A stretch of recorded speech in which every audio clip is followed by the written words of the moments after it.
Hello and welcome to the Vergecast, the flagship podcast of the most complicated consumer electronics product in history, both technically and emotionally, I would say. Yeah, there's been a lot of feelings the last 36 hours. And I processed those feelings in near real time. You've been through the 5 stages I have already. been through the 5 stages. I am your friend Nilay. David Pierce is here. Hello. Dan Seifert is here. Hello. Cranz on the Zoom. I'm here in spirit and totally sober. Very good. So Cranz on East Coast time. We are here on the West Coast doing this Vergecast live from Apple Park in a podcast studio that Apple has set up for folks to use. Disclosure, we're in Apple's building. We're going to say some stuff. Tim Cook might have us arrested. Yeah, if we never make it out. If you hear the slight catch of hesitation in my voice throughout this episode, it's because a number of Apple employees are staring at me. But I think we're fine. I'm so happy I'm at home. I can say whatever I want. It is a big episode where WWDC, Apple announced a bunch of stuff, including the new Vision Pro headset, which we're going to talk about a lot in this episode. 400 operating systems got updates. You can now use your phone to find the Siri remote for the Apple TV, which is another full hour of the Vergecast coming your way. And then to end the episode, we're going to have our friends Marques Brownlee and the Waveform crew on for a little lightning round that David tells me he's got sorted out. Oh, I make no promises. All right. And then also in the feed a little bit later, we're going to have a collab episode with Waveform. David, what's going on there? Yeah, so we love the Waveform crew. It's a great podcast. And we went to them and were like, let's do something fun together at WWDC. And they were like, we do trivia. Let's do trivia. That's awesome. So we're going to do trivia. I honestly don't know what it's about. We have not done it yet, and I already think they've cheated. I can't prove this, but I'm confident that they've cheated. If we lose, it's because they cheated. When I walked in here, someone said, we have the audio for the soundboard you requested. And I thought to myself, finally, someone's given me a soundboard. And it was their soundboard. Yeah, so this episode is going to be trouble. One, I'm very disappointed that other podcasts get soundboards. Andrew. And two, I think they've already cheated. Yeah, I think but it's me. That's in the feed later. That's a different episode. We got to talk about the Vision Pro. So there's a lot going on at WWDC.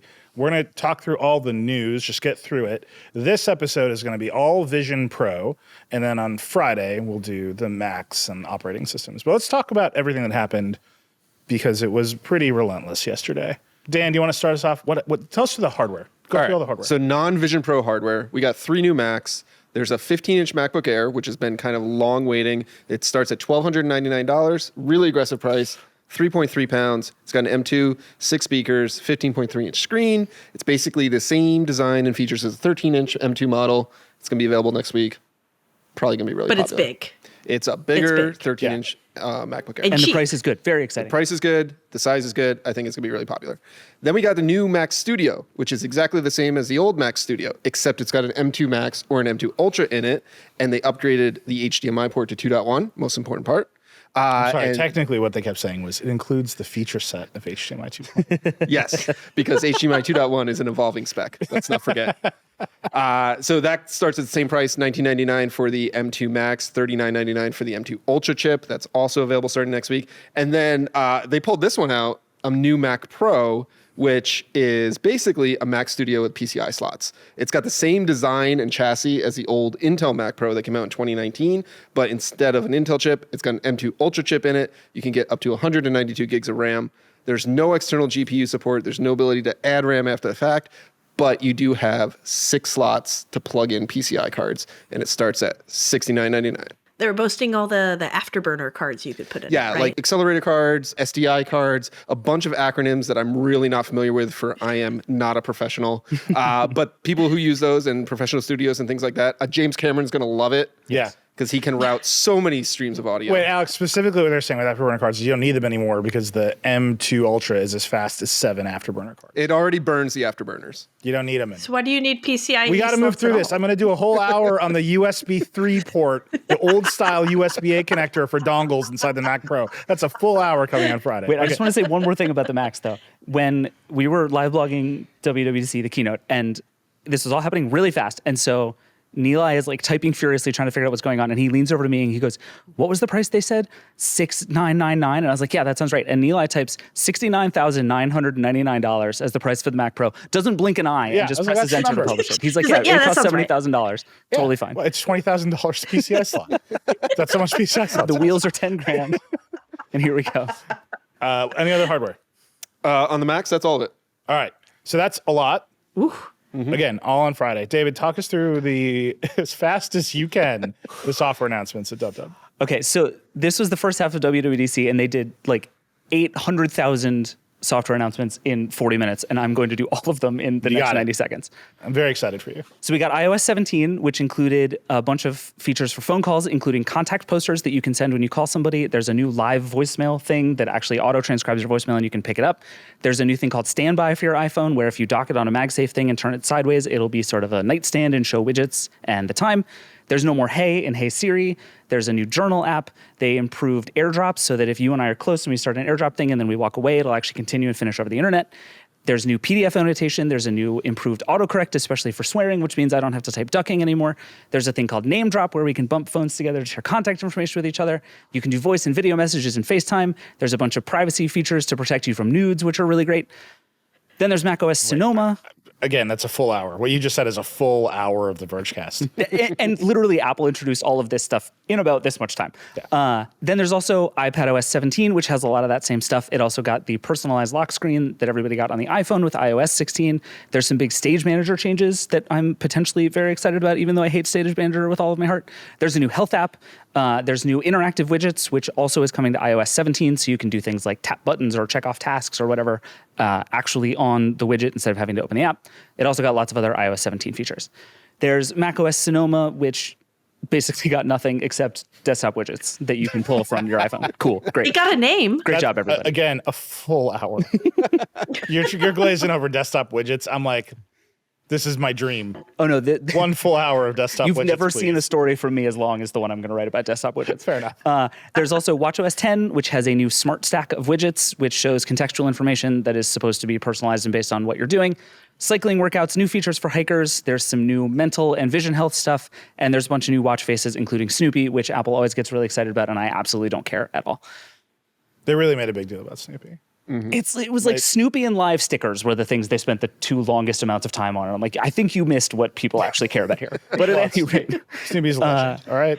tvOS 17 got one new feature. My dude was a fighter pilot. He's in the greatest generation. Nilay, I have things to do here. I don't have time for Snoopy right now.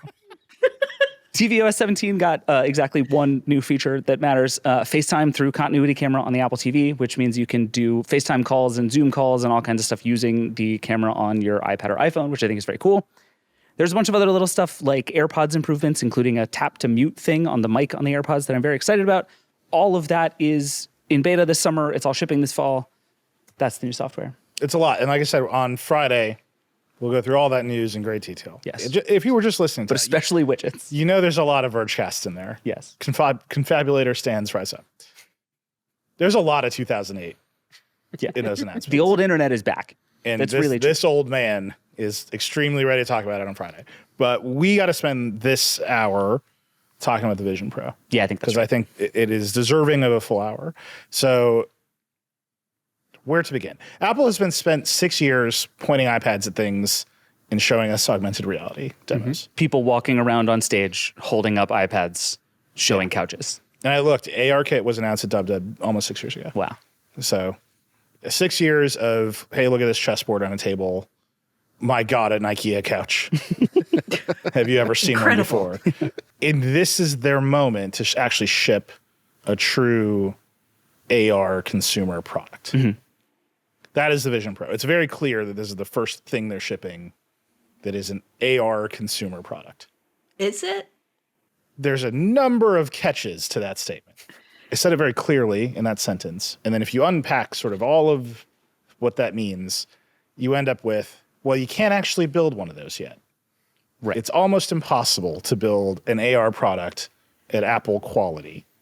So they made a series of what I would call enormous compromises to build the Vision Pro, which lets you experience what they would like to build, but is not yet that thing. Right. Well, it's a funny thing because on the one hand, the whole pitch was to not make sacrifices. Like, as we've seen from the hardware, they did the best thing you can possibly do, and it costs $3,500 Yeah. because that's what it costs to do this stuff now.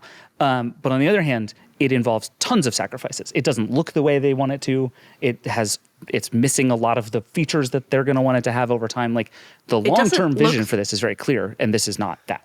Yeah. It doesn't look the way they want it to. Like, I thought they always wanted it to look like ski goggles. Well, so to be clear, we've all seen it in person. Dave and I actually got to wear it for a while. Alex Heath got to wear it for a while.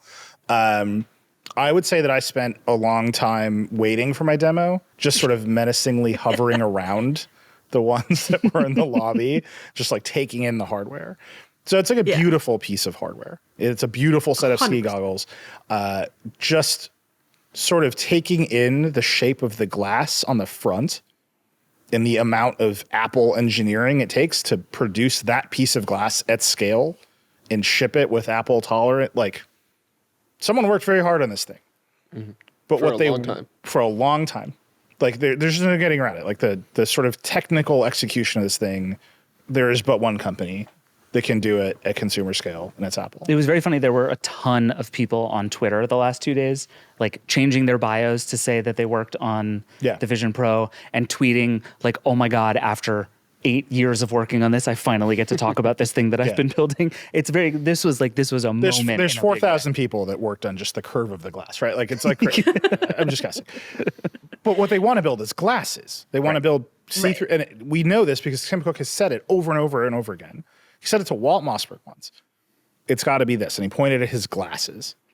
And so this set of ski goggles that are much more like a VR headset than a pair of glasses is a compromise, a stopgap on the way to the end of the vision. So when I say it's like the most complicated consumer product in history, well, I really do mean that literally. Like the product itself, enormously complicated. And we could just spend hours talking about specs and like how it works. And then there's the like emotional component of this isn't what anybody wants, right? What everybody wants is a pair of glasses. And this is the thing you build to let developers start building apps so that as you continue coming down the hardware cost curve and the hardware capability curve, you're ready for that moment when you can just put on a pair of glasses. I kind of want to ask you about that because over here on the East Coast, where none of us have seen it in person, we've not experienced it. We've all just seen like the pitch. And most people I know weren't sold on the pitch. No one's been sold on the pitch. Very few people are like, wow, yes, I got to go get this. But increasingly, everybody I've seen who's actually seen it and touched it and used it is like, I get the pitch. Do you guys get the pitch? Like, does the pitch make sense for you? Are you on board? I mean, that's kind of the question, right? Like, this is what I feel like we've spent the last 24 hours talking about is I think the thing that I have come to believe is that Apple at this moment in time really wants you to think of this as like a gadget and to care about the display specs and the processor speeds and the way that it works and like evaluate it like you would a smartphone in 2009, right? Like we're way back in the early computer days where Walt Mossberg was like telling you about processor speeds and that stuff mattered, right? Yeah. And we're still in this phase where it's like we made a screen that is better to look at is like a truly real and relevant thing in this world. But then there is the very separate question of like, is this a thing anybody wants and what is it for? And I think it's very easy to do this demo and think like, oh my God, this thing works so well and not get to the second part of the question. But I think what you're talking about and where this gets really emotional is the second part of that question. Like, do I want this in my life is a very different question than like, is this any good? Right. But the extremely clear answer to your question is no one knows. Yeah, that's fair. I wore it. I pushed. It's me. So they're like, you have 30 minutes, and I was like, we're going to 37. Right. That's like how it goes. And I'm gonna push all the buttons. I got in trouble. I was like wandering around the room, but like we basically got around 30 minutes on rails, like a very tightly controlled demo, and the people giving us the demo had iPads so they could like watch what we were doing in the headset, right? And they were telling us what to do. That demo worked really well. The experiences inside that demo were great. They were showing us what they wanted it to show us. Great. You take that thing out of that room, which was perfectly lit for the capabilities of the device, perfectly staged for that demo, and you take it into a crappier, darker room.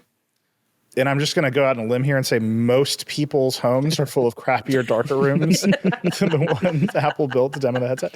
I don't know the answer to that question. You get closer to a wall.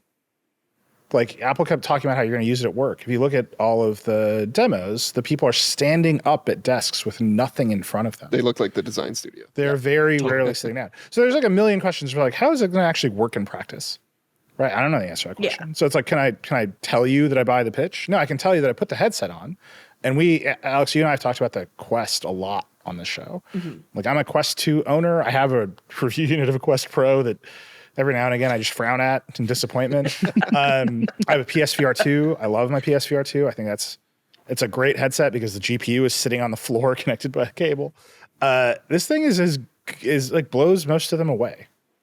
Right. And I'll just hedge on the PSVR 2 because it's just a very different product. But this thing is great. Like the display is so high resolution. The video pass through is incredible. The latency is so low. The demos they gave us were just really great. Yeah.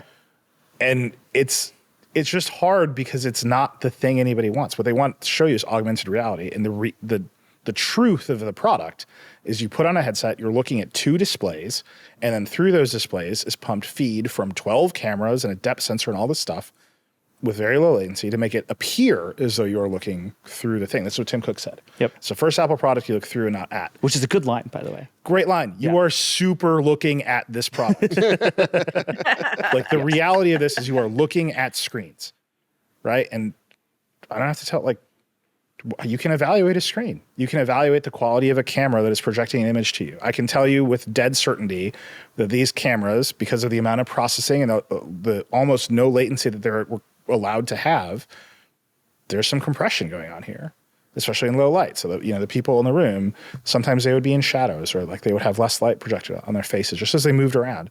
And I could see the details go away. Yep. Okay. Like, is that the end of the world? Like, how do I evaluate that in 30 minutes and tell you if I buy the pitch to wear a headset on your computer instead of having a television? I just don't know the answer to that question. You're hyped still for this product. Like I think what I saw after this event was everybody was like, this is a $3,500 VR headset. Why am I going to ever want that? But it seems like people who are actually experiencing are like, no, it almost makes, like, we only saw it for 30 minutes, but it almost makes sense. I know exactly why it's a $3,500 VR headset. Because really good displays, Yeah, right? I mean, It's just the displays. Like, yeah. That alone is more expensive than basically. No, it's not just the displays. It's the displays, which we should talk about the specs a little bit. It's the displays. It is the incredible video pass through. It is the mixed reality tricks they are able to pull off. And it is the fact that it has an M2 and an R1 chip in there. And like, I don't know, I opened Safari. I said, I'm going to go to the Verge. They said that's going to take a long time. And then I looked at every individual letter on a keyboard and tapped my fingers together. And we went to theverge.com and I read the website. Like, did you have to and it was Safari, tap right? in front like of you? The Quest 2, this is the joke we keep making. It's a mid-range Android smartphone on your face.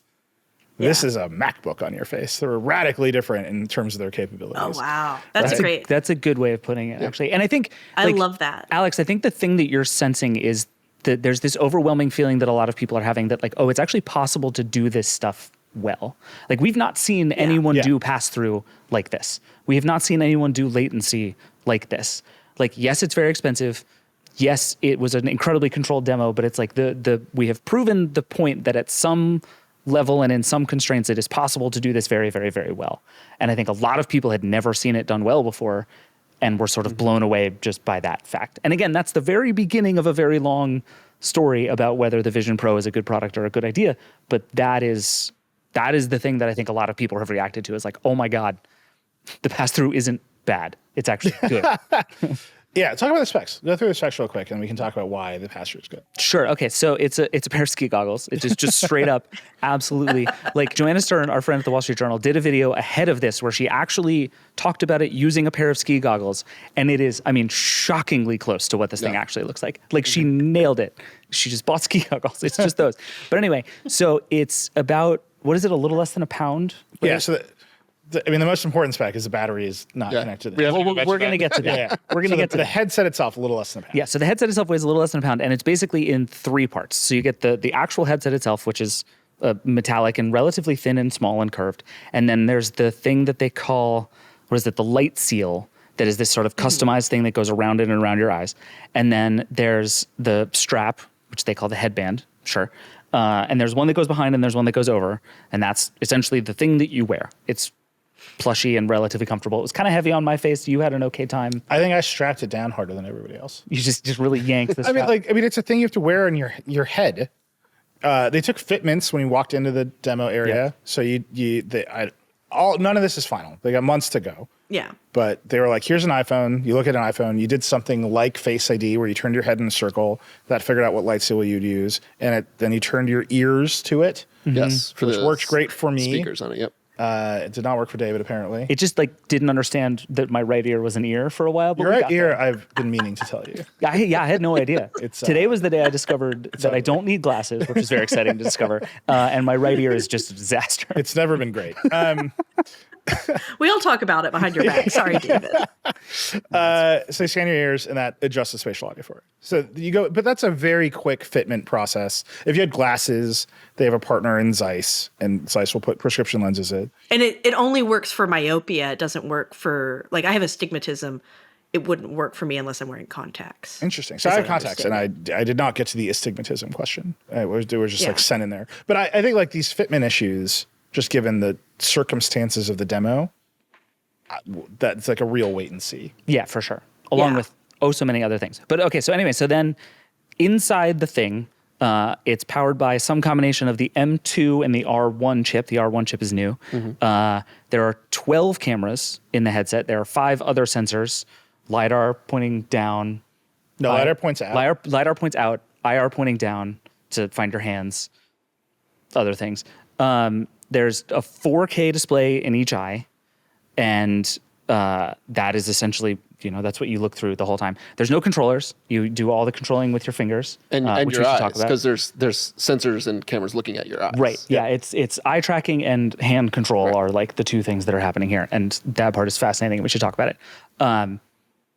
I don't think there are any other super meaningful specs. Like it's bonkers how much stuff is in this headset. And it gets hot, right? Like I was reading that because it's got the M2 in it, it actually gets kind of warm and it like vents the other air way. Basically over your eyeballs. So everyone thinks it's venting down at your nose, which I don't know why everyone thinks that. Well, it's because there's the little cheese up. grater design on the bottom that makes you think that's where the air would go out, but that's where the air goes in. But it's sucking the air up around your nose and then shooting out your forehead. Everyone had like slightly different demo experiences. We haven't all compared notes. I've just read all the coverage.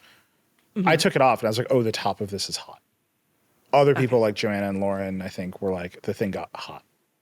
Like they could feel it. So like, people just had different experiences inside of these demo units. But yeah, the heat goes out the top. And it has a fan that drives that. And no one had enough time to sit around thinking about the fan. Yeah. I was like, it's dinosaur. Like, no, ignore the dinosaur. Tell me about the fan. Like, what are the fan curves? Can I adjust the curve of the fan? Yeah. But that means that the fans aren't like noticeable enough that you're like, oh man, that fan's really. No, yeah, it certainly wasn't a problem. I did skip one spec though, which is the battery. Yes. There's no We should talk about battery inside the headset at all. There is a thing that attaches to basically your right temple with a long cable that goes down to a battery pack that felt to me like about the size and weight of an iPhone, maybe a little heavier. It was like the Anchor battery packs they use. Yeah. Like the that's about right. 10,000 Yeah. milliamp. And that thing gives you 2 hours of battery. You can also plug the battery pack into the wall. So you don't plug the headset directly into the wall. You plug the headset into the battery pack, which plugs into the wall. And then you just have power forever because you're plugged into the wall. Okay, here's the most crucial question that came up at the Verge offices when we were all watching this. What do you do if you don't have pockets? Like, is there like a clip? Get some pockets. Yeah, Okay. that's your answer. No, there is no place to put it at this moment in time. Whether there will be like an accessory ecosystem where you can stick it to the back of your head or something. $50 for a clip.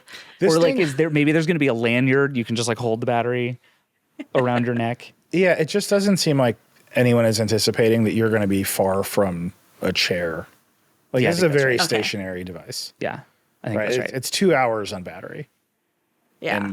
And if you have to walk somewhere with it, you like walk I don't holding the know. battery I in one mean, hand. I could see people doing their laundry while wearing this. It's true. Wait, I want to come to that because that's like the other part of this, right? That's like the emotional, we're going to show you the dream that we think we're enabling. Yeah. But we're still just Yeah. on like the thing. Right? And like, I think the thing itself is just like fascinating for what it is.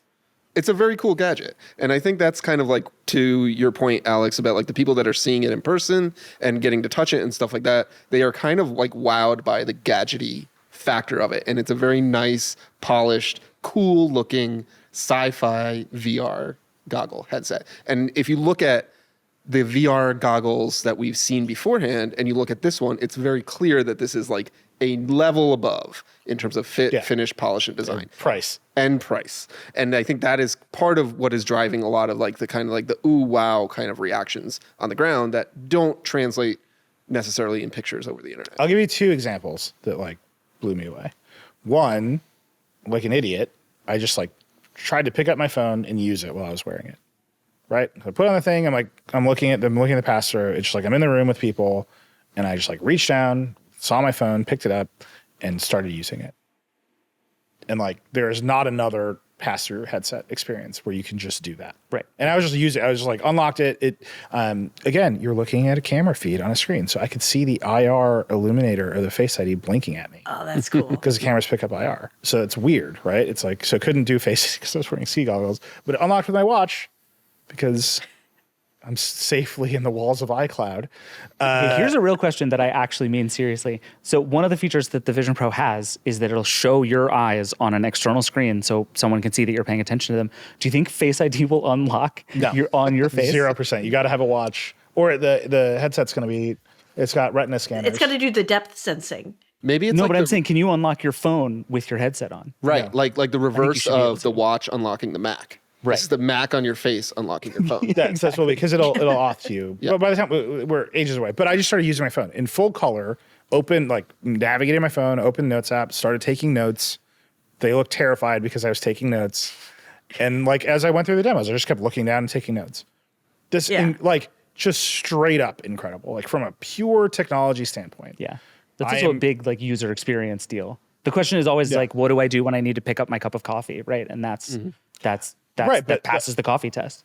But the coffee, like you can like get you like neurologically, you can get used to like a slight delay between your brain and your hands. Like it's weird. It's like coffee is like you pick it up, Yeah. and you're used to it. This is like the phone is reacting in real time to my fingers, and I'm navigating the phone. It's like all working, and I perceived nothing. Yeah. That's cool. Right, and it had the dynamic range in the camera and in the display to show me my phone display at the proper exposure, while the room was in the proper exposure, which basically no camera can do. Because usually it would blow out your phone blows out. Yeah, so you could see all the text. It always worked. I mean, I would be interested in like to mention. You mentioned earlier what it would work like in a dark room. You were in a well lit demo space. It's bright in there. For sure. Yeah. But it just figured it out. Like, Yeah. that's just like straight up incredible that worked. I've never seen that work in any other product. And then the other one that really got me was they put me in a VR theater. They forced me to watch Avatar: Way of the Water. Apple has made me watch so much Avatar these past 2 days. I've seen more of that movie than I ever intended to see. And when we were in the theater, and I raised my hands and asked about aspect ratios, like you do, and I could see my hands because they broke through the VR immersion. So it just knew my hands were in the air, and it's like, these are your hands. And it wasn't cartoon meta Quest hands. It was like your hands. It was just my hands. And then the person next to me started talking, and she just faded into view, breaking the immersion. That's cool. And it's like, oh, that's sick. Yeah. Like, just all of that was like, I can't believe any of that just happened. This computer on my face figured all of that out at once. It's playing a 4K movie in what appears to be HDR. It's resized the pixels of that movie to whatever weird aspect ratio cinema situation that I figured out. It's identified my hands. It's broken those through in real time, passed those over the video. It heard another person talking, figured out her outline, masked her, and brought her and just doing this on my face. That's crazy. And by the way, we weren't plugged in for any of this, right? It was running out the battery for all of this. No, it sounds super impressive. Did your eyes appear? Do you know if your eyes appeared when she talked to you? Yeah, no, the eyes didn't appear. We couldn't make our own avatars, which Apple calls personas, for the FaceTime stuff, but we could see other people's. There's a lot of this stuff that is clearly not finished. Right. But it's like one of the theories I've heard, and this is just a theory, but it makes a lot of sense, is that one of the reasons the Apple executives weren't wearing them is because the eye stuff on the outside is not ready yet. And yeah, a lot of that stuff is not finished. And that was one of the things I wanted to see, was like what somebody's eyes look like, because I have a lot of questions about that. Same. But yeah, we didn't get to see that stuff. So that's the hardware. And I don't want to discount, that is a lot of hardware to enable these experiences. Mm-hmm. Yeah. Yeah. The big question, I think, Alex, this is the split between the people who just looked at what they saw and the people who experienced it. People who experienced it are like, wow, that's a lot of hardware. all right, like that's cool. Like I love a gadget. Yeah. Then there's like, do I want any of this? What is it for? Right. So we should take a break and come back and talk about that aspect of it, because that's where things start to spiral, I think, in wild and exciting ways. Yes. All right, we're going to take a break. We'll be right back. Okay, we're back. So we talked about the hardware. We put it on our face. We looked at the stuff. What was your favorite demo? I think for me, it was the second sort of movie thing that Apple showed, which is I also saw the Avatar demo. I've actually seen the movie. It's very good. It lasts substantially longer than the Vision Pro's battery, which I think is great. But then they did a thing where they showed immersive video is kind of what they call it. And this is the kind of demo you see on every headset ever, right? They're like, here's the 360 video. You can turn your head and there's more video. It's one of those things that is like the most standard tech demo of all time for these headsets. So it was like, watch a basketball game from above the backboard or a soccer game from behind the goal. You can see some rhinos, just like being rhinos. And it's all this sort of big, wide panoramic video. And it was the first one of those that I was like, oh, this is not just like a tech demo of how you can move your head. This is like a cool thing that I would actually watch. And that was the moment it really sort of turned for me from like, oh, the fact that this is better changes what it's for to me, right? Whereas like I would watch Avatar on that thing in the way that like there's absolutely no chance in hell I'm going to watch a 3-hour movie on the Meta Quest. Yeah, don't do that. But I would spend time just sitting on my couch watching something. Like, what does that mean for me as a person? We should talk about right now. But that was the thing that jumped out to me is like, there's actually something to this kind of filling the world around me with content that I can actually get behind. Yeah. Yeah, I thought it was, you both wrote these hands-ons after seeing this thing. I thought it was really interesting because, David, you talked about how this is just the TV. They finally made the TV. David stole my It's headline. just for I'm one really person. upset about it, and I kind of don't want to. Full disclosure, Nilay really good. provided the headline and was like, this is a really good headline. We should run it. And then he was really mad after we run it. That's exactly right. Headline. Yeah, the story Yeah. published in Nilay, I was like, damn it, I should have run that headline with my name on it. Nilay, you talked about how like it kind of felt lonely. Yeah. In a way. And I thought that was a really interesting tension because, like, yeah, as a person who lives alone, sure, this sounds great for me. I don't have to have a TV ever again. I can just have this and wear that. But if you don't live alone, this would probably be a not great experience to watch all your content on. Yeah, I don't want to get too philosophical Right. in Apple's podcast studio. It's a weird place to get deep. Tim just kicks the door in. Yeah, at any moment, Tim Cook is going to have me arrested. It's weird to not be looking at the same stuff as other people, right? To be perceiving reality and have it to be objectively different reality that you know is different reality than someone else. To be like, I'm looking at a dinosaur and there's two people in the room who are not having that experience is fucking weird, right? It's just weird. You're like, I'm having all these feelings about what's happening to me, and they're like, huh, you know, and like taking notes about you or whatever they're doing. Like, that's weird. Watching sports, unless it's a playoff game, I like to do with other people. The playoff game is very lonely, very isolated experience. Right? Like just these, you're supposed to watch. James Cameron does not want you watching Avatar at home by yourself. He wants you in the theater. Tom Cruise is out there like trying to have Christopher Nolan assassinated so he can get the IMAX theaters.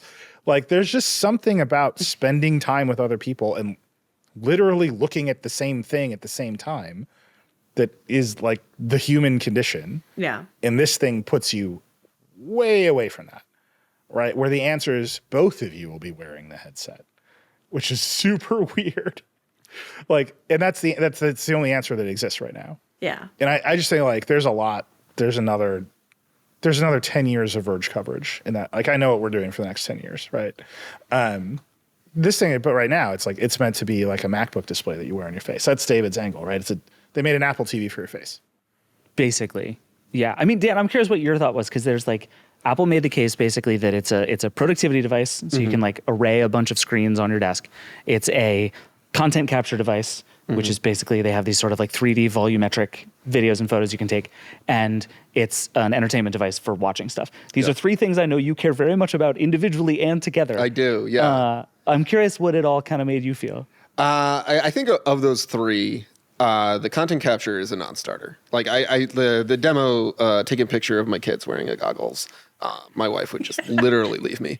You're not going to do that? I don't foresee myself doing that. I think that the first one, the productivity thing, is kind of interesting if it is done well. I do not think that I could wear that thing for 8 to 10 hours a day and like not just boil my eyes trying to like blog and read articles and stuff like that. But the idea of having like an infinite canvas in front of me that I can like put as many windows as I want and stuff like that is kind of intriguing.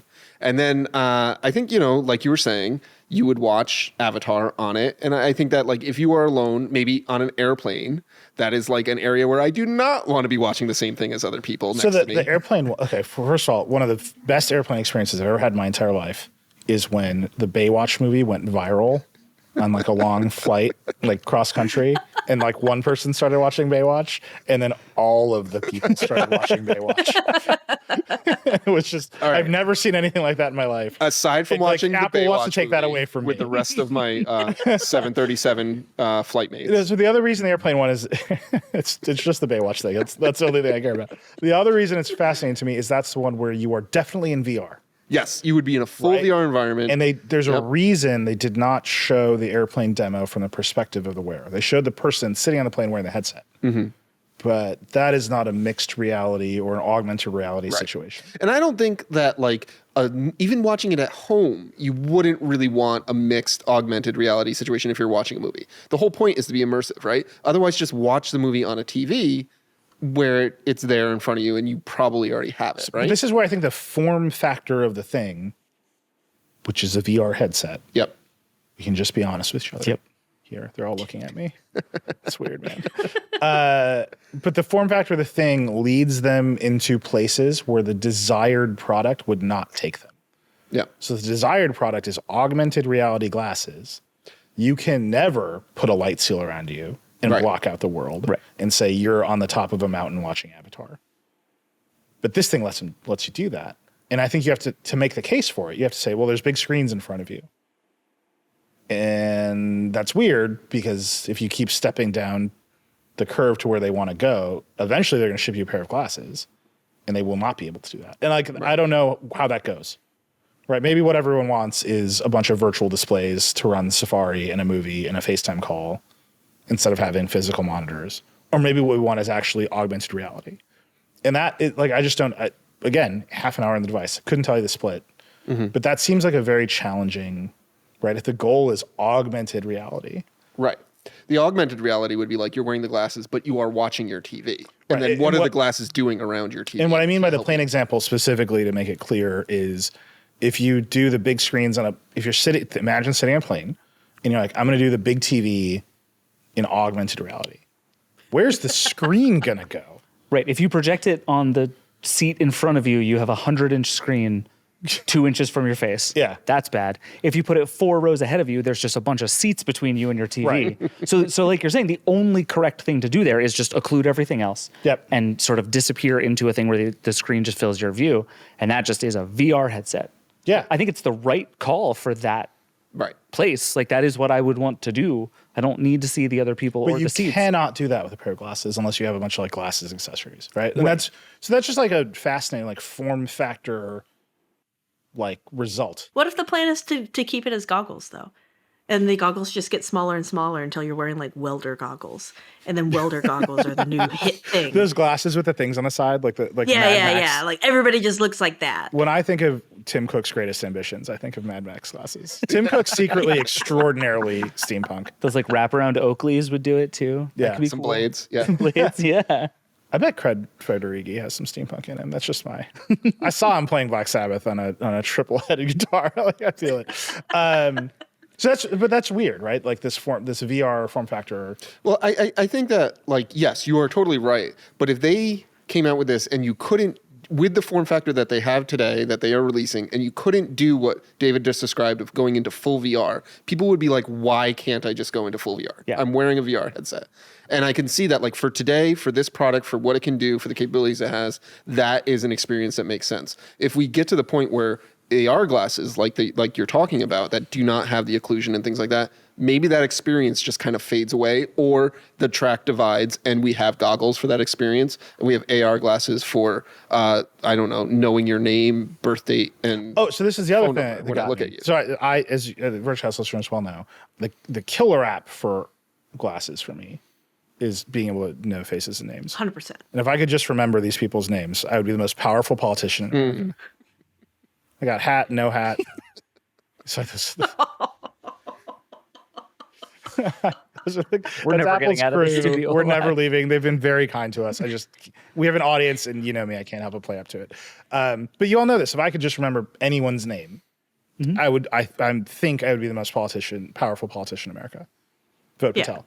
I cannot, and thus I will host the show for perpetuity. Apple doesn't show any of that. There's none of that there. And there's a whole stack of problems doing that. Worldwide facial recognition database being the first one. But Apple didn't show any of that. They didn't show hardly any augmented reality, apart from the very fact of displaying screens in space, which is a challenging augmented reality problem, right? I don't mean to denigrate that, but the things that they've been showing us for years. There's a chessboard on this table, and you're going to play chess on it. Not there. The only augmented reality demo I think we actually got was the butterfly and the dinosaur experience landed on your finger. Right. Yeah. You held out your finger and a butterfly sort of flapped through the room and landed on your finger. And I'm told it didn't land on everybody's finger, but I think that's a lie. I think it landed on I everybody's. think they were like, if you hold out your finger, it may land on you. And Yeah. I was like, oh, am I special? Yeah. You are. Yeah. I Nilay, thought so. Nilay's I very know special. so. Like, I was like, this butterfly is coming. Can't resist. Riz God over here. We're not even touching that. But I think Keep going. Keep going. this like impossible place Apple has put itself in with this is it has to make the case for a device that exists right now and costs $3,500. Yep. And Apple is not the kind of company to come out and say what like Snap has been saying for years, which is like, this is the very beginning of a very long road. We don't Here's a expect nifty anyone to buy this developer one. thing. We're going to make many Right. more. Like, Yes. look at this cool vending machine, right? Like that's not a thing Apple does. So what they have to do is say, here is the best thing we can do right now. It's very expensive. You should totally buy it. You should totally make apps for it. But also, you and we both know that we're on this long road to somewhere that is not only better. It's not like an iPad that gets like faster and bigger and the battery lasts longer and that like slowly changes things over time. It's going to be fundamentally different Yep. in its final form. And so they're trying to sort of explain where we're going, but also convince you that where we are is worthwhile. And that's really hard to do simultaneously. And I think like the thing we talked about in the run up to this was that the whole industry was out there like desperately waiting for Apple to like explain to the world why you need one of these things. And I think of all the things that we saw, that's the thing that fell sort of the most flat for me was that just, I didn't come out of this being like, I know exactly what this thing is going to be useful for lots of people. They did make one argument that tracked right into your thesis, your piece with an excellent headline. A totally original headline that you did not. Do you want a co-byline? I can put this, I can put your name on it for now. Sure. Just like every other paragraph. Or Headline so. by Nilay Patel. I'll just put it right Great. above. And this was in a keynote. Right? And it was Mike Rockwell who said, yes, it's a big number, but imagine you're buying a big screen TV and a sound bar and all this content, all this. Just imagine all the screens you're buying. That would be $3,500. Assuming you buy And exclusively the second Apple. half of that line is, and it doesn't do nearly as much as Right. this. And so, again, the point that they're making is like, this is very much a consumption device. We have not yet gotten to, right, you can just run Safari on it. And I did open Safari and like scroll through text and it looked great, right? Like you can just use this as a monitor. The resolution is high enough. You can mirror your Mac to it and get a Mac display on it. Unclear what the resolution will be because your Mac has to support it and the headset has to, like, that's some wonky questions. That they didn't Yeah. demo that for us. We That part we we didn't did not see get that to see. stuff. You can make a FaceTime call in it and send a 3D avatar to someone else. Like you can do a bunch of this stuff. And I think what everyone is caught up in is the form factor of it. Because if they actually produced the glasses and said you could do all this stuff, we'd be like, that's pretty rad. But it's a VR headset. Like the Quest Pro is not a good product and you should not buy it. Correct. It is exactly, I think it started at $1,500. It's like exactly the $1,500 version of this. And now they've dropped the price to $1,000, like get them off the shelf. Like you can see exactly the $2,000 difference in quality and ambition between these two products. But in terms of what Meta says about what the Quest Pro should do, it mirrors your laptop with a variety of clunky software dongles. It shows you a bunch of workspaces, right? That was the thing that went viral with the Quest Pro, right? Was here's 4 monitors in front of you. Yep. That's the same thing. Yes, 3D personas in FaceTime, which we should actually talk about a little bit more. They're very neat and worth examining. Mark Zuckerberg's like, here's some cartoon shit. No legs. You may have legs, you may not. But it's still just like talking to each other. You can really see that difference between like a company that's been doing hardware for 30 years, 40 years, and a company that does social media and just pivoted to hardware like 4 years ago. You know, there was a disastrous startup called Magic Leap, which we've talked about a lot on the show. They've hired a bunch of those engineers. They've acquired a bunch of those patents. Like, these are ideas that have been around for a long time. Ronnie Abramovitz, the Magic Leap CEO, I think he was tweeting like, this is a greatest hits reel of every VR demo for the past 10 years. And I think that's right. Like, we've seen a lot of these experiences before. The basketball one is like a perfect example of this. I cannot tell you how many times I've been told that I will put something on my face and be sit courtside. Yeah. Oh, constantly. Like endlessly. And this ships, like, you can watch YouTube highlights and like spin around with a mouse if you want to. You can do this today. Apple invented a new video format called Apple Immersive Video, which it will not tell you the specs of, and apparently has a proprietary new camera it developed to shoot an Apple Immersive Video, which it will not talk about.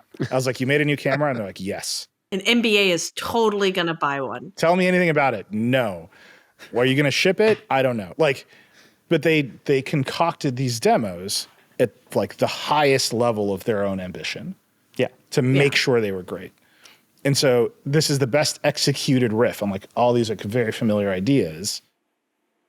But the ideas are inherently familiar. And that little like gap between, is this what's going to make me buy it? Is this what's going to make me spend even more money? That's why the developers have it now. Right. And I think that's the, like, we're on this funny spectrum from, you have the MetaQuest where it's like tech demos that are not real things that anyone would do in their life. This demo was like, okay, you've made just these basic things so much better that it's not just like you made my computer slightly faster. It's like you've actually changed the set of things I am willing to do on this device by making it this much better. Like, I would watch an NBA game like that. It's kind of a weird camera angle. You can't see very much. But if you sitting courtside actually kind of sucks. All of this. But if it's as good as we saw in the demos, right? Like, every sentence we say on here should be if it's preceded by if it's as good as we saw in these incredibly controlled on-rails demos. I opened the Notes app and I got yelled at about it. Like, we don't know most things about this. But the thing after that is still, is this worth the price to you? And I think overwhelmingly the Quest Pro is like, well, it's not very good and it's not very expensive, so no, I don't want it. And this is now we're getting to, it's pretty good and very expensive. Is that something? If those use cases appeal to you. Because I think one of the other things to Alex's point, that a lot of the kind of shruggy reaction I've seen is from a lot of people who are expecting VR experiences and want to use it for VR experiences because it has that incredible hardware and displays and things like that, and it's not doing gaming, and it's not doing flight simulators, and it's not doing racing simulators, and all these things that are like really high-end VR experience where there is an audience that will pay $4,000 for a headset to make that better. Yeah. But like this is a self-contained MacBook on your face. It's not probably powerful enough to run Flight Simulator or any of those, and you can't plug in your GPU on the floor. So like also known as a PS5. Also known as a PS5. My good old 4 GPU. Or battery in one pocket, GPU in the other pocket. Let's go. Or a PC gaming rig or whatever it is, right? And so like there's kind of like that audience who has been in this world for a while, has been watching the development and the tracking, and they see this as like, oh, this is the next leap in the technology, but we can't use it for that because Apple's kind of gating it to the use cases that look, I'm one of these people. I got a 4 GPU situation. I'm with you. Here are my people. Who gives a shit? That is a tiny market that has accomplished very little. How big is the market that'll spend $3,500 on this? I think it's also a teeny tiny market, but I think Apple's ambitions are way bigger than Apple doesn't need this thing to make money, right? For a long time. If Apple's like, we got to pay for this whole program, Tim Cook is going to be like, I don't know, make it 35%. You know, and so it's over. They can just do it. And like very few other companies in the space, save for Meta, have that ability. Yeah. I think that's just a part of the dynamic here that is like worth thinking through. is Apple's just going to stick with it. Even Microsoft. God bless the number of commenters in our hands-on posts who are like, the HoloLens did it. My friends, the HoloLens came out 8 years ago. It was a flop, and Microsoft axed the entire division. Like, you can keep typing it. It doesn't matter. It did it. Like, the kin did it first. No, I think the next 9 months, I think, are going to be fascinating. And Apple has done this before, like announce a product way before it launches. And typically what happens is a lot changes in that time. Yeah. Because developers start to see it, they start to use it, they start to have ideas, they start to build stuff.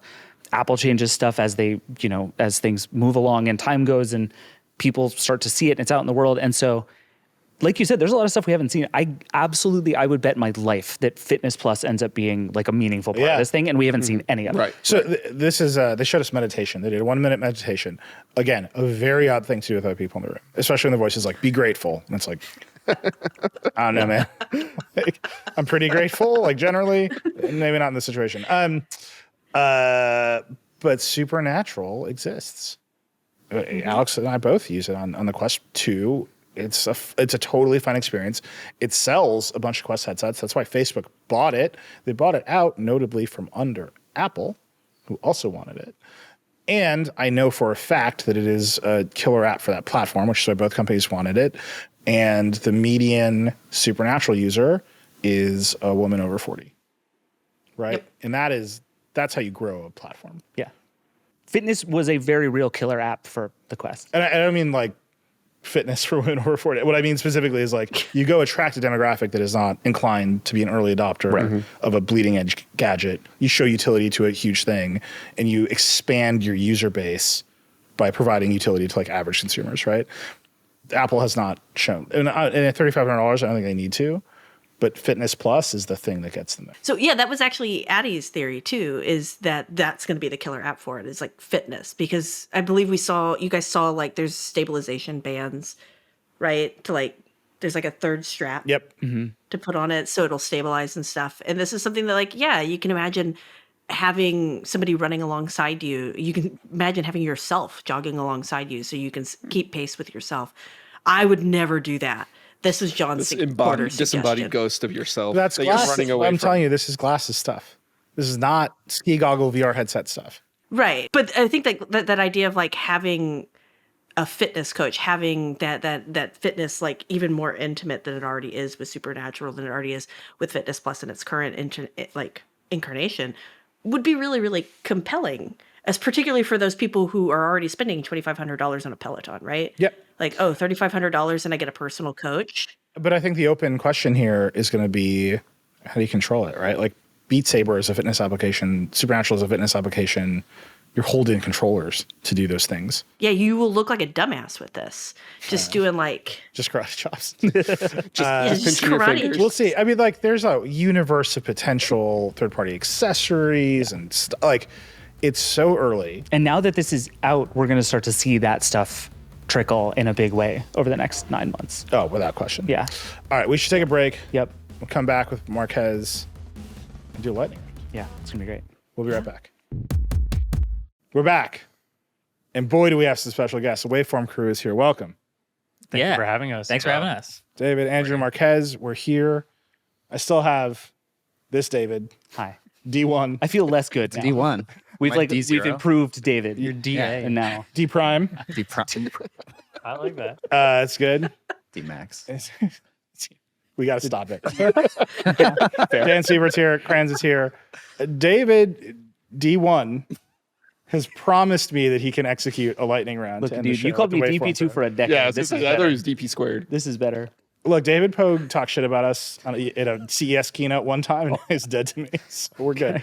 All right, David has promised he can run a lightning round. Okay, so the way we're going to do do this is we have 5 categories about things that got announced. We went really fast through all the news, so we're going to just very quickly go through the stuff that like we thought was coolest and best and most interesting. And the way this is going to work is we're just going to go down the line. So David, you're going to go first on all of them. Okay. Alex, you're going to go last on all of them. Yeah. And Alex, if you ruin it, I will be furious with you. I just want you to know. I promise I will probably not ruin it. Okay, good. All right, so the 5 categories are the just straight up coolest thing announced. Oh, and I should say the one rule is you can't just answer to the Vision Pro for any of them. Yeah. You have to pick a I feature put that for everyone. or a thing. You can't just, that's like Apple things. Like, no, you can't do that. Okay. The thing you're most likely to use all the time, big or small. The thing you care about that no one else cares about, which is the one I'm most excited about for everybody. The tiny, small thing that you are needlessly excited about. And the most, I can't wait for the next version new feature. Okay. Sound good? Everybody good? Ready to go? All right. Yep. David, you go first. The straight up coolest thing that Apple Okay, has. I really like the name drop feature. Now you can just tap your phone to everybody else, and it Yeah. just kind of sends it across. Really This is a quickly. startup that Apple killed in 2008, and they finally Sherlock. I love it. Do you know, like the delayed Sherlock? Delay. That makes it even worse. It's rough. All right, I like it. Andrew. I like how if somebody comes into your vision in the VR headset, you kind of like pops into in front of good. a window, so you can actually tell someone's in the room with you. the thing where it just like fades in. Yeah, That just is someone- nuts. Cool Yeah, movie. love it. Marques. Huge fan of the 8K aerial video screensavers in Yes. Mac OS. Very good. And they just pulled those from the Apple TV. Well, they It's- shot new ones. They got new ones. They shot new ones. That's why it's so cool. Okay. Sonoma. Are those going to the Apple TV? I also? believe. Well, they talked about it on Sonoma, but I think they'll probably also put those on the TV. Okay. 'Cause they Apple's- are Apple's- sneakily the best thing about the Apple TV is the screensavers. Fully agreed. Apple is absolutely the master of putting a feature on one platform and then like 5 years later putting it on another platform. that's and being like, true. "Drive for it." Yeah. All right, mine. I'm just doing dad stuff. Love It's the automatic deletion of verification codes from Love it. messages, which is a straight up Android feature, Yeah. but I'm happy about it. And in mail and messages. Yeah. Great news. All right, Because mine everyone is uses Apple Mail. my. Dan texted me right after, and he was like, "I'm done with Mime Stream. Back to Apple Mail." No way. No way. Mine was the sports example in the Vision Pro that Disney did, where you can just like layer a bunch of different games from different channels all in one place, and you can like click through your favorite teams to see what's going on. Loved that. Dan, what do you got? Automatic grocery list sorting and reminders. Let's go. Wow. It's possible I have that for another category. I love it. That is the single coolest thing that Apple. It is the coolest thing All that right, Apple announced. I got blown away on the dad category. You know what? They didn't even announce it. I had to read it in the press release in the list of things that we did not get time for. Spectacular. Nice. Alex, what do you got? The hotel AirPlay collaboration, where you can AirPlay your stuff in a hotel. Another hot 2008 feature. They announced that like the year after they announced AirPlay, and I think hotels are finally like, all right, we're done with USB-A ports.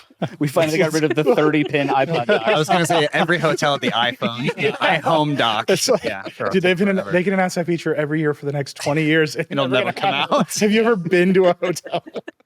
Got your iPod Classic. It's going to be great. I believe Yeah. in it. All right, that's good. All right, next category, starting with you, David. The thing, big or small, that you are most likely to use all the time. Transformer-based autocorrect. Very good. All the time. That's the answer for all of us. Yeah. That was their big Straight up. like generative AI. They mention. said twice they said anything about AI, and they said Transformers twice. Yeah, they were effectively like, yeah, all of you, ChatGPT is cute. We own the keyboard. Yeah. Yeah. So much better.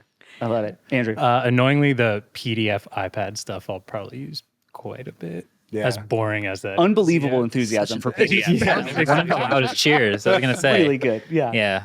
Roars from the crowd. For me, it's the faster media engine encoding in the M2 Ultra specifically. We do back-to-back exports a lot, and I'm just gonna enjoy that a lot. You're deeply on brand. I'm sorry. It's just it's what I do. I do it a lot. Lots Love of it. renders. Yeah. Nilay, what do you got? AirTag sharing. Not stalking my wife is an important improvement in iOS 17. Together, you can suck someone else. Yeah, like she has the car keys right now, and she's like, "How do I turn this off?" Because it's like someone is following you. All right. I like it. Mine is the live voicemail answering machine. Again, it's possible I'm never going to answer another phone call. Like I'm going to screen every don't phone answer call I get now. for the rest of my But life. This now is you my have answer for excuses. another one. Okay. We'll come back around. Yeah, we'll that come one's back. hilarious. Dan, what do you got? So I'm most likely going to use automatic grocery list sorting and reminders. I sense a theme. Did you pick that for everyone? Dan, this if is you- your I don't vision. know. This It's is a your lightning Vision round. Pro. I guess we will find out. Oh my god. I will kick you off this podcast. I warned you I was going to make everyone really mad. Alex, what do you got? Dan, you're going to have to redo that because my plan is also to say that it's the hotel AirPlay feature. If they do it. Can you If tell it why happens. Alex and I work together so much? Here's my question for you. Okay, what comes out first? The full CarPlay integration they announced last year. They're not talking about this. That's not or coming out. hotel AirPlay. Apple makes a car or hotel AirPlay. Apple makes a car before hotel airplane. I'm gonna bet the field. Cybertruck. All right, let's keep going. Next category. The thing you care about that nobody else cares about. Okay, David. there's an iMessage update where if you have a group message and there's iPhone users and Android users, you can still use iMessage features. So Shut you up. get they didn't talk about this. So if you have one Android user in the chat, Which is always Marques in your chats, right? It's me. they're not going to ruin it for everybody else, and then they'll crowd up on you and tell you to get an iPhone. Tell your mom to get it. But it's actually a feature. It's at the end. It's like get an iPhone. It's just a little pinging Marquez's reminder. phone every time. Yeah, I'll have a miserable time, but you'll all be okay. Yeah, so the Android users will probably not see anything that you're doing, and it will be very confusing. But for the iPhone users, it will be more enjoyable. I guess. I mean, anything that gets rid of the so-and-so liked a message thing is a victory. This is the official Dieter Bohn Memorial RCS mention. Yeah. It's done. All right, moving on. Andrew. Standby mode, and specifically how it can tell like the MagSafe chargers in different places in your house and how it changes up kind of the views that you have on each of them. Oh, you can have cool. different standbys Yeah, for they different... said like it will know where you're putting it on. So like if by your bed you have like your alarm clock or whatever, and then I believe in like your kitchen if you have a different view in standby mode. I'm That's dying actually to know awesome. how it figures this out.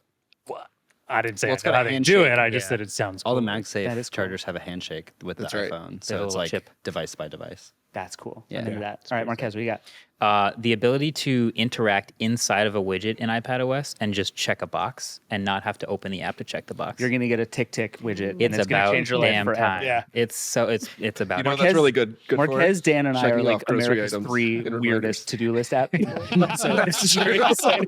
We're gonna start a podcast later where we just talk about this feature. It's going to be 19 hours long. It's gonna be amazing. Productivity apps. All right, Nilay, what do you got? Mine's super wonky. It's going to be the Vergecast of them all. They announced the ability to pin web apps to the dock. Shit, that's mine.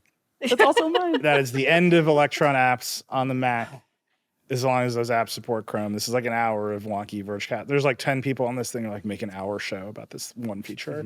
You're my people. I love you. But Apple's coming for Electron. It's good. And battery life will go up in some way and then down as Chrome finds a way to make features exclusive to Chrome. So that's mine too. No reaction from the group Yeah, no. on this one. This is None. good. You've Everyone's so hit happy the- for no you. one cares Specifically about something no anything. one else cares about. That was like support of the audience. Just Well turn done. off the show. Yeah. No, I said the same thing. Man, he got you.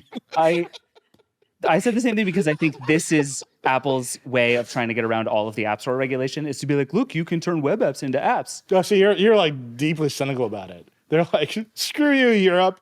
And I'm else like, is Apple's making the web better. Yeah, they're like, what is an app if not an icon? All right, we got to move on from this all deathly right, silence. Dan, what do you got? The opposite of reaction. So the thing I care about that no one else cares about. If is you say definitely- grocery list, don't do it. Sword in my ears. Oh my God. Alex, what do you have? If you say Hotel Airplay, you're not getting the next one. I'm ruling you out of the round 5 if you say Hotel Airplay again. Dan's already out. You can say it. This is the last time Dan will I'm going to say it because it is. There it is. It, like, if it actually happens, I got to say, the it's Waveform incredible. crew showed up on our show prepared and ready to go. Yeah. And the Vergecast crew is like Hotel Airplay and grocery lists. These Only are one of you gets hugely to- impactful things. in Only my one life. of you gets to do the bit from here on out. You side But I channel. go first. So. Oh my God. All right, we That's got to keep cheating. moving. Alex is pot cheating. committed. All right. You guys, you debate. You pay each other money, whatever you got to do. Someone buy the bit, and we're moving on. Yep. All right. 2 more categories. We're going to do this really fast.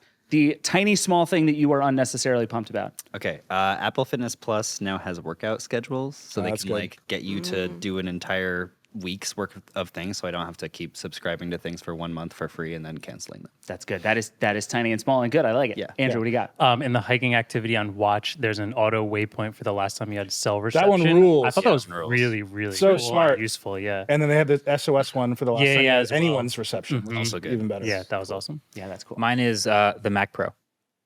Tiny, small thing. Yep. Okay, cool. I like it. Yeah. Just sure. thing. The 5th PCI slot. Specifically. Screw the 6th one. The first 4 are busters. Number I need the 5. 5th one. The 6th one is a compatibility slot in case you have even older cards. Like that's how Apple's thinking about this product. nice, It's very very good. Neil, what do you got? I also picked the voicemail transcription Okay. in the iPhone, but specifically what I'm excited about is how much of a straight up hack it is. It's an answering machine app on your phone.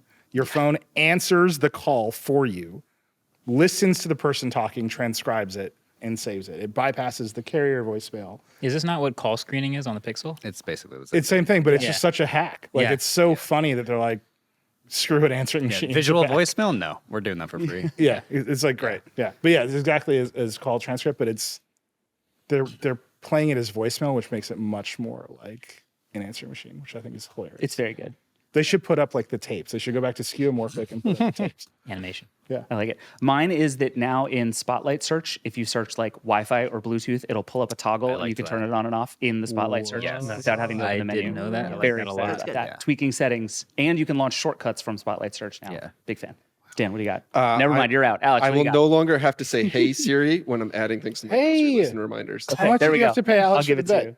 That means I get to do the bit still? Oh god. No, moving on. David, last category. The most, I can't wait for the next version, new feature. What do you got? They have not added group competitions in the Apple Fitness app forever. Yeah. And I Yeah. really want them to add it. So I guess it'll come in iOS, whatever the next one is, 18? 18? I don't know. I watch OS. Or WatchOS 11. 11. Yeah. Yeah. Yeah. Hopefully. Yeah, let's hope. It's that. Andrew, what do you got? I was gonna say grocery list, but then he stopped the bit, so I couldn't even like combo breaker it. So I don't know what to do anymore. But like contact cards, like when they do the personalized contact cards in the future, I'm just waiting for like Marques to knock on the phone screen as he's like calling me or Ooh, something. animated. Oh, Like that's good. animated Whoa, like contact. that. Where they could go Memoji with ones? that. Because they're going to do that at the same No. time. Yeah. For sure. Or different ones for different people. Yeah. Yeah. They suggested in my briefing you could give like a fake contact card to people. Because, you can choose like my cell phone number or my email address Yeah. or whatever. And then a representative from Apple was like, or a fake number. And I was like, that's a great idea. I didn't even think about that. I mean, that's the multiple- most important one. Like, you get those people who just really want your phone number, and you're like, leave me alone. We should hang out sometime. Exactly. The Finsta of contact posters. I just give everybody Alex's number. It's fine. Oh, that explains a lot. I'm just going to second David's group competitions. Yes, please. Yeah, Yeah. it's good. I picked WatchOS 11 as a concept, The whole thing. assuming that some updates will be made. Okay. Given that no updates are made. This is the biggest update they've ever made, despite not making very many updates. Snoopy. Yeah, sure. Let's go. He Smart sits on the clock, though. Greatest generation. Yeah, Greatest generation. that's horrible. Mine is with the new contact posters where something comes up when you call somebody else. I want to have several of those so that I can have one where I'm doing like really rude things for just when I call Nilay and one for other people. And I want lots of those That's a depending good on who I idea. call. I like that. So as we all know, Siri works wonderfully. So I know that when I don't say "Hey Siri" and just say Siri now, it's not going to work. How do So I keep getting played by waiting this? for- Alex, this is you get to go last. Okay, it's the face scanning for your Vision Pro mask. Like the next generation of it, presumably I'll be able to wear a mask and scan that and then make it like talk for me. So I never have to show my face in public again. I think that's cool. She's going out with like the full glitter N95 and the No, headset. I've got like a giant Ewok head and I just want it like its Dyson mouth Zone to on the move. bottom. Dyson Zone. Vision Pro on the top. You're good to go. All right, can I add Full one to this dystopia. lightning round? We've got these people here. We Sure, have to, do we it. have to ask about the Vision Pro. Uh-oh. Give me a 5-word Vision Pro reaction. Touching stuff with your eyes. Nice.